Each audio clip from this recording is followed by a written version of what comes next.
Hi friends, இப்போ நம்ம 2025 நடந்த combined technical service examination ITI level 2ல் கேட்ட கொஸ்டின்ஸில் இருக்க பாலிட்டி கொஸ்டின் சீரிஸ் பார்த்துட்ருக்கோம். கொஸ்டின் நம்பர் 1 பாருங்கள். இது ஒரு அசஸ் ரீசன் ரிலேட்டடான கொஸ்டின். அசஸன் அப்படிங்கிறது அரசியல் நிர்ணய சபை பல்வேறு குழுக்களின் மூலம் இந்திய அரசியலமைப்பு சட்டத்தை உருவாக்கும் பணியை மேற்கொண்டது அப்படின்னு கொடுத்துருக்காங்க இல்லையா. ஃபர்ஸ்ட் ஸ்டேட்மெண்ட் அப்படிங்கிறது கரெக்டு தான். அரசியல் நிர்ணய சபையில் நிறைய குழுக்கள் உருவாக்கியிருப்பாங்க. எக்ஸாம்பிளுக்கு சொல்லணும் அப்படின்னா வரைவு குழு அப்படின்னு உருவாக்கியிருப்பாங்க. வரைவு குழு தலைவராக டாக்டர் பிஆர் அம்பேத்கரை நியமனம் செஞ்சுருப்பாங்க. செகண்ட் பார்த்தோம் அப்படின்னா கொடி உருவாக்க குழு தலைவராக ஜேபி கிருபால்னு இருக்காங்க இல்லையா, அவங்க இருப்பாங்க. அடிப்படை உரிமைகள் மற்றும் சிறுபான்மையினர் குழுவோட தலைவராக வல்லபாய் படேல் இருப்பார். இந்த மாதிரி பல்வேறு குழுக்கள் உருவாக்கப்பட்டு அவங்க மூலம்தான் இந்திய அரசியலமைப்பு சட்டத்தை உருவாக்கும் பணியை மேற்கொண்டது அப்படிங்கிறது பண்ணாங்க. அப்போ ஃபர்ஸ்ட் ஸ்டேட்மெண்ட் அப்படிங்கிறது கரெக்டு தான். ரீசன் அப்படிங்கிறது பாருங்கள். இந்திய அரசியலமைப்பு சட்ட வரைவுக்குழு தலைவர் டாக்டர் ராஜேந்திர பிரசாத் தலைமையின் கீழ் இந்திய அரசியலமைப்பு சட்டம் உருவாக்கப்பட்டதுன்னு கொடுத்துருக்காங்க இல்லையா, அந்த ஸ்டேட்மெண்ட் அப்படிங்கிறது ராங். ஏன்னா இந்திய அரசியலமைப்பு சட்டத்தோட வரைவுக்குழு தலைவர், அதாவது டிராஃப்டிங் கமிட்டியோட தலைவராக இருந்தவர் டாக்டர் பிஆர் அம்பேத்கர் தான். ராஜேந்திர பிரசாத் அப்படிங்கிறவர் அரசியல் நிர்ணய சபையோட நிரந்தர தலைவராக தேர்ந்தெடுக்கப்பட்டவர் தான் டாக்டர் ராஜேந்திர பிரசாத். அப்போ ஃபர்ஸ்ட் ஸ்டேட்மெண்ட் அப்படி அப்போ அசஸன் அப்படிங்கிறது நமக்கு கரெக்டு, ரீசன் அப்படிங்கிறது நமக்கு ராங். அப்போ ஆப்ஷன் சி, அதாவது ஏ சரி ஆனால் ஆர் தவறு அப்படிங்கிறது தான் ஃபர்ஸ்ட் கொஷினுக்கான ஆன்சர். கொஷின் நம்பர் 2 பாருங்கள். 42வது சட்ட திருத்தம் பட்டியலில் சரியானவற்றை தேர்ந்தெடு அப்படின்னு கொடுத்துருக்காங்க இல்லையா. ஃபர்ஸ்ட் ஸ்டேட்மெண்ட் அப்படின்னு பாருங்கள். சமதர்மம், மதச்சார்பின்மை மற்றும் ஒருமைப்பாடு ஆகிய வார்த்தைகள் சேர்க்கப்பட்டன அப்படின்னு கொடுத்துருக்காங்க இல்லையா. ஃபர்ஸ்ட் ஸ்டேட்மெண்ட் அப்படிங்கிறது கரெக்டு தான். 42வது சட்ட திருத்தம் அப்படிங்கிறது 1976வது வருஷம்தான் 42வது சட்ட திருத்தம் அப்படிங்கிறது பண்ணுவாங்க. இந்த சமதர்மம், மதச்சார்பின்மை, ஒருமைப்பாடு இந்த வார்த்தைகள்லாம் எதில் சேர்த்துருப்பாங்க அப்படின்னா முகப்புரையில் தான் சோசியலிஸ்ட், செக்குலர், இன்டெகிரிட்டின்ற 3 வார்த்தைகள் சேர்க்கப்பட்டது. எந்த சட்டத்திருத்தம் யூஸ் பண்ணி? 42வது சட்ட திருத்தம் 1976 யூஸ் பண்ணி பண்ணியிருப்பாங்க. செகண்ட் ஸ்டேட்மெண்ட் பாருங்கள். அப்போ ஃபர்ஸ்ட் ஸ்டேட்மெண்ட் அப்படிங்கிறது கரெக்டு. செகண்ட் ஸ்டேட்மெண்ட் பாருங்கள். அடிப்படை கடமைகள் சேர்க்கப்பட்டது அப்படின்னு கொடுத்துருக்காங்க இல்லையா. செகண்ட் ஸ்டேட்மெண்ட் அப்படிங்கிறது கரெக்டு தான். 42வது சட்ட திருத்தம் 1976 படி தான் அடிப்படை கடமைகள் சேர்க்கப்பட்டது. அடிப்படை கடமைகளை இந்திய அரசியலமைப்பில் இணைக்க பரிந்துரை செய்த கமிட்டி எது அப்படின்னு பார்த்தோம் அப்படின்னா சொரன் சிங் கமிட்டி தான் அடிப்படை கடமைகளை இந்திய அரசியலமைப்பில் இணைக்க பரிந்துரை செய்தது அப்படின்னு எடுத்துக்குவோம். தொடக்கத்தில் 10 அடிப்படை கடமைகள் தான் இருந்துச்சு. ஆனால் இப்போ 11 அடிப்படை கடமைகள் அப்படிங்கிறது இருக்குது. 11வது அடிப்படை கடமை அப்படிங்கிறது 86வது சட்ட திருத்தம் 2002 மூலமாக 6 முதல் 14 வயதுக்குட்பட்டவர்களுக்கான இலவச கட்டாய கல்வி அப்படிங்கிறத 11வது அடிப்படை கடமையாக சேர்த்திருப்பாங்க. இப்போ செகண்ட் ஸ்டேட்மெண்ட் அப்படிங்கிறது கரெக்டு தான். தேர்டு ஸ்டேட்மெண்ட் பாருங்கள். 3 அரசின் வழிகாட்டு நெறிமுறைகள் சேர்க்கப்பட்டன அப்படின்னு கொடுத்துருக்காங்க இல்லையா. தேர்டு ஸ்டேட்மெண்ட்டும் கரெக்டு தான். டிபிஎஸ்பி அப்படிங்கிறது நமக்கு பார்ட் 4ல் வரக்கூடியது. ஆர்டிக்கிள் 36லேருந்து 51 வரைக்கும் டிபிஎஸ்பியில் வரக்கூடியது. டிபிஎஸ்பி அப்படிங்கிறது நம்ம அயர்லாந்துலேருந்து தானே எடுத்திருப்போம். டிபிஎஸ்பியில் 42வது சட்ட திருத்தம் 1976 யூஸ் பண்ணி ஆர்டிக்கிள் 39A ஜாயின் பண்ணியிருப்பாங்க. ஆர்டிக்கிள் 43A அப்படிங்கிறத ஜாயின் பண்ணியிருப்பாங்க. ஆர்டிக்கிள் 48A இந்த 3 ஆர்டிக்கிளையும் ஜாயின் பண்ணியிருப்பாங்க. இப்போ தேர்டு ஸ்டேட்மெண்ட் அப்படிங்கிறது நமக்கு கரெக்டு தான். ஃபோர்த்து ஸ்டேட்மெண்ட் பாருங்கள். 9வது அட்டவணையில் சில தேசிய சட்டங்கள் சேர்க்கப்பட்டன அப்படின்னு கொடுத்துருக்காங்க இல்லையா. அந்த ஸ்டேட்மெண்ட் அப்படிங்கிறது ராங். அப்போ இந்த கொஷினுக்கு கரெக்டான ஆன்சர் அப்படிங்கிறது first statement correct, second correct, third correct. இப்போ ஆப்ஷன் பியில் இருக்க 1, 2 and 3 கரெக்ட் அப்படிங்கிறது. அது மட்டும் இல்லாமல் எக்ஸ்ட்ரா நான் வச்சுக்கோங்க. 42வது சட்ட திருத்தத்தின் மூலம்தான் மாநில பட்டியலில் மொத்தம் 66 துறைகள் இருக்குது. ஆனால் இப்போ 61 துறைகள் தான் இருக்குது. அந்த 5 துறைகள் அப்படிங்கிறது மாநில பட்டியலிருந்து பொது பட்டியலுக்கு மாற்றிருப்பாங்க. அதுவும் எப்படி அப்படின்னா 42வது சட்ட திருத்தம் 1976 யூஸ் பண்ணி தான் பண்ணியிருப்பாங்க. அது என்னென்ன அந்த 5 துறைகள் அப்படின்னா கல்வி, காடுகள், எடைகள் மற்றும் அளவுகள், வனவிலங்கு பாதுகாப்பு, உச்சநீதிமன்றம், உயர்நீதிமன்றம் அமைப்புகளை தவிர பிற நீதிமன்றங்களின் நீதி நிர்வாகம். இது எல்லாமே 1976ஆம் ஆண்டு 42வது சட்ட திருத்தத்தின் 42வது சட்ட திருத்தம் 1976 மூலமாக இந்திய அரசியலமைப்பில் இணைச்சிருப்பாங்க. அது மட்டும் இல்லாமல் 42வது சட்ட திருத்தம் 1976 யூஸ் பண்ணி தான் என்ன பண்ணியிருப்பாங்க அப்படின்னா நீதி புலனாய்வு அப்படிங்கிற ஒரு கான்செப்ட் வரும் இல்லையா. நீதி புலனாய்வு அப்படிங்கிறது நம்ம அமெரிக்காவிலேருந்து எடுத்திருப்போம். 42வது சட்ட திருத்தம் 1976 யூஸ் பண்ணி தான் உயர்நீதிமன்றத்தோட நீதி புலனாய்வு அதிகாரத்தை தடை செஞ்சுருப்பாங்க. எல்லாமே 42வது சட்ட திருத்தம் 1976 யூஸ் பண்ணியிருப்பாங்க. இது மட்டும் இல்லாமல் இன்னும் நிறைய நடந்திருக்கும். அதனால தான் 42வது சட்ட திருத்தத்தை மினி கான்ஸ்டிடியூஷன் ஆஃப் இந்தியா அப்படின்னு சொல்கிறாங்கல்ல, அதுக்கு காரணம் இதுதான். ஹாய் ஃப்ரெண்ட்ஸ், கொஸ்டின் நம்பர் 3 பார்க்கலாம்.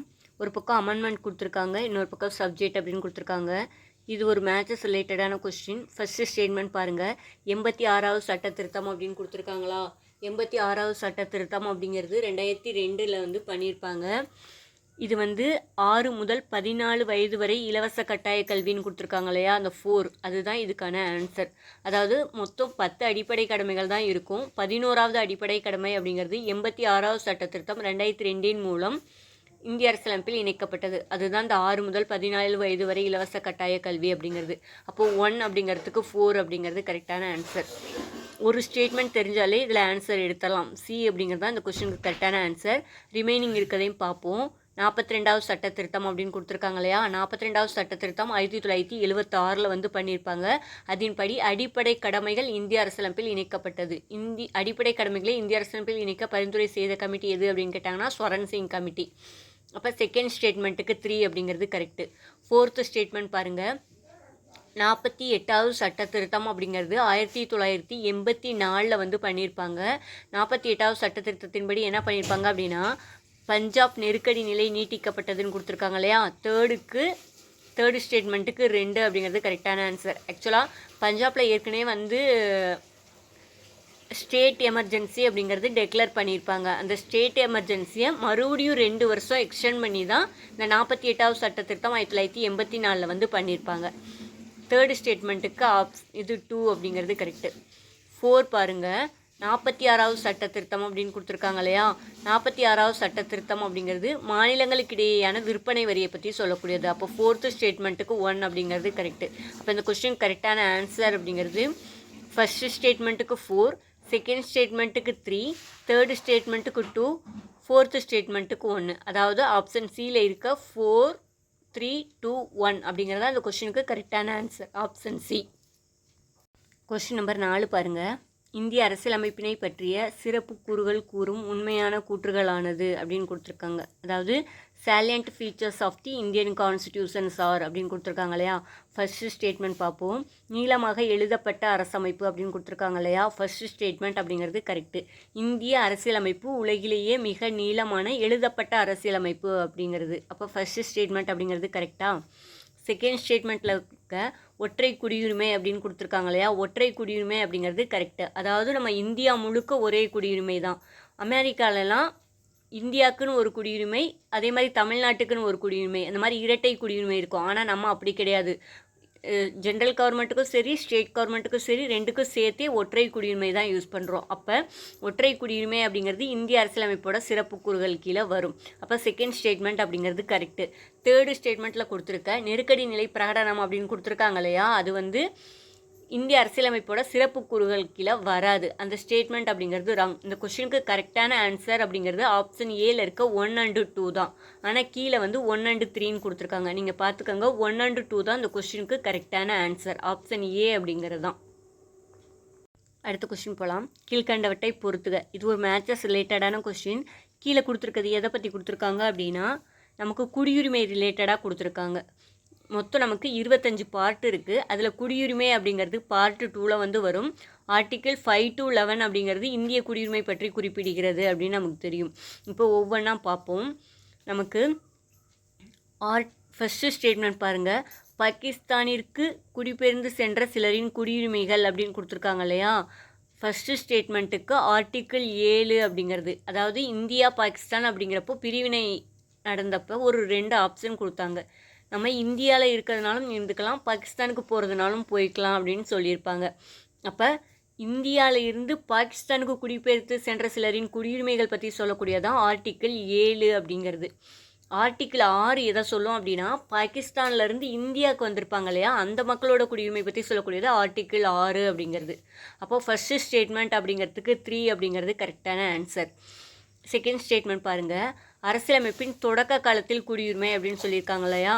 ஆர்டிக்கிள் 5 அப்படிங்கிறது குடியுரிமையின் தொடக்கம் பற்றி குறிப்பிடக்கூடியது. அப்போ செகண்ட் ஸ்டேட்மெண்ட்டுக்கு 1. தேர்டு ஸ்டேட்மெண்ட் பாருங்கள். குடியுரிமையின் தொடர்ச்சி அப்படின்னு கொடுத்துருக்காங்க இல்லையா, ஆர்டிக்கிள் 10 அப்படிங்கிறது குடியுரிமையின் தொடர்ச்சி பற்றி குறிப்பிடுகிறது. இப்போ யாராவது பதிவு செய்வதன் மூலமோ இந்த வம்சாவளி மூலமோ குடியுரிமை வாங்கியிருந்தாங்க அப்படின்னா அந்த குடியுரிமையை மறுபடியும் எக்ஸ்டெண்ட் பண்ணுறாங்க இல்லையா, அந்த குடியுரிமையின் தொடர்ச்சியை பற்றி சொல்லக்கூடியதான் ஆர்டிக்கிள் 10 அப்படிங்கிறது. 4th ஸ்டேட்மெண்ட், நாடாளுமன்ற சட்டத்தால் குடியுரிமையை ஒழுங்குபடுத்துதல் அப்படிங்கிறது ஆர்டிக்கிள் 11 வரும். இப்போ இந்த கொஸ்டினுக்கு கரெக்டான ஆன்சர் அப்படிங்கிறது ஃபர்ஸ்ட் ஸ்டேட்மெண்ட்டுக்கு 3, செகண்ட் ஸ்டேட்மெண்ட்டுக்கு 1, தேர்ட் ஸ்டேட்மெண்ட்டுக்கு 4, 4th ஸ்டேட்மெண்ட்டுக்கு 2. அப்போ 3142 அப்படிங்கிறது அந்த கொஸ்டினுக்கு கரெக்டான ஆன்சர் ஆப்ஷன் ஏ அப்படிங்கிறது. அடுத்த கொஸ்டின் பாருங்கள், அடிப்படை உரிமைகள் பற்றிய சரியான கூற்றினை கண்டறிக அப்படின்னு கொடுத்துருக்காங்க இல்லையா. ஃபர்ஸ்ட் ஸ்டேட்மெண்ட் அப்படிங்கிறது பாருங்கள், சொத்துரிமை அடிப்படை உரிமையிலிருந்து நீக்கப்பட்டது அப்படின்னு கொடுத்துருக்காங்க. ஃபர்ஸ்ட் ஸ்டேட்மெண்ட் அப்படிங்கிறது கரெக்டு தான். அதாவது அடிப்படை உரிமைகள் அப்படிங்கிறது பார்ட் 3ல் ஆர்டிக்கல் 12 to 35 அடிப்படை உரிமைகள் பற்றி குறிப்பிடுகிறது. 7 அடிப்படை உரிமைகள் இருந்துச்சு, இப்போ 6 அடிப்படை உரிமைகள் மட்டும்தான் இருக்குது. 7வது அடிப்படை உரிமை தான் சொத்துரிமை. சொத்துரிமை அப்படிங்கிறது 44வது சட்ட திருத்தம் 1978 மூலம் இந்திய அரசியலமைப்பிலிருந்து நீக்கப்பட்டு அந்த சொத்துரிமை அப்படிங்கிறத பார்ட் 12 ஆர்டிக்கிள் 300A கொண்டு போய் வச்சுட்டாங்க. இப்போ ஃபர்ஸ்ட் ஸ்டேட்மெண்ட் அப்படிங்கிறது கரெக்டு தான். சொத்துரிமை அடிப்படை உரிமையிலிருந்து நீக்கப்பட்டது. எந்த சட்ட திருத்தம்? 44வது சட்ட திருத்தம் 1978 படி நீக்கப்பட்டது. அப்போ ஃபர்ஸ்ட் ஸ்டேட்மெண்ட் அப்படிங்கிறது கரெக்டு. செகண்ட் ஸ்டேட்மெண்ட் பாருங்கள், ஆர்டிக்கிள் 300A படி சொத்துரிமை என்பது ஒரு சட்ட உரிமை அல்ல அப்படின்னு கொடுத்துருக்காங்க இல்லையா. செகண்ட் ஸ்டேட்மெண்ட் அப்படிங்கிறது ராங். ஏன்னா சொத்துரிமையை நீக்கி பார்ட் 12 ஆர்டிக்கிள் 300A சொத்துரிமையை ஒரு லீகல் ரைட்ஸாக மாற்றிட்டாங்க. இவங்க அல்லன்னு கொடுத்துருக்காங்க இல்லையா, அதனால இந்த கொஸ்டின் தப்பு. செகண்ட் ஸ்டேட்மெண்ட் அப்படிங்கிறது தப்பு. தேர்ட் ஸ்டேட்மெண்ட் பாருங்கள், தற்போது 6 அடிப்படை உரிமைகள் மட்டுமே உள்ளது அப்படின்னு கொடுத்துருக்காங்க இல்லையா, அது கரெக்டு. 7 இருந்துச்சு, இப்போ 6 மட்டும்தான் இருக்குது. சரியான கூற்று அப்படின்னு கேட்குறாங்க. அப்போ 1 and 3 தான் கரெக்டு. ஆப்ஷன் பி அப்படிங்கிறது தான் அந்த கொஸ்டினுக்கு கரெக்டான ஆன்சர்.